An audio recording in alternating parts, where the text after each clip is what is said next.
নমস্কার, কেমন আছো সকলে? আশা করি সকলে খুব ভালো আছো।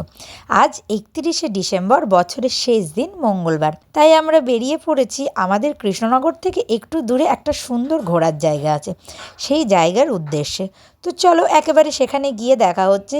দেখো, আমরা কিন্তু কথা বলতে বলতে চলে এসেছি এই জায়গাটা। এটা হচ্ছে ধুবুলিয়ার মা দুর্গা আশ্রম। জায়গাটা কিন্তু খুব সুন্দর। তো চলো জায়গাটা তোমাদের সুন্দরভাবে একটু ঘুরিয়ে দেখিয়ে দিই জায়গাটা কেমন। জায়গাটা তো প্রথমে আমরা ভাবলাম জলঙ্গি নদীর ধারে, কিন্তু না, পরে শুনলাম এটা একটা বিল। তোমাদের দেখে কি মনে হচ্ছে এটা একটা বিল?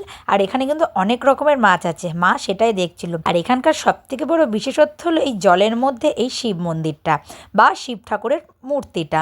তো চলো, মা দুর্গা আশ্রম এটা, তো মায়ের স্বামী অর্থাৎ ভোলে বাবা থাকবে না সেটা হয়? তাই এখানে রয়েছে ভোলে বাবা আর বাবার চেলা অর্থাৎ ষাঁড়। আর মা দুর্গার আশ্রমে মা থাকবে না সেটাও কি হয়? এইখানে মা দুর্গার কোনো মূর্তি নেই, এই ছবিতে মায়ের পুজো করা হয়। তো দেখো ছবিটা কি সুন্দর, আর ঘরটাও খুব সুন্দর।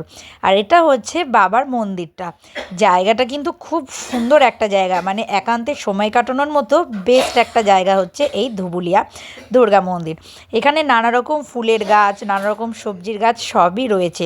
তো তোমরা কেউ চাইলে কিন্তু অবশ্যই জায়গাটা কাছ থেকে ঘুরে আসতে পারো, খুব সুন্দর একটা জায়গা।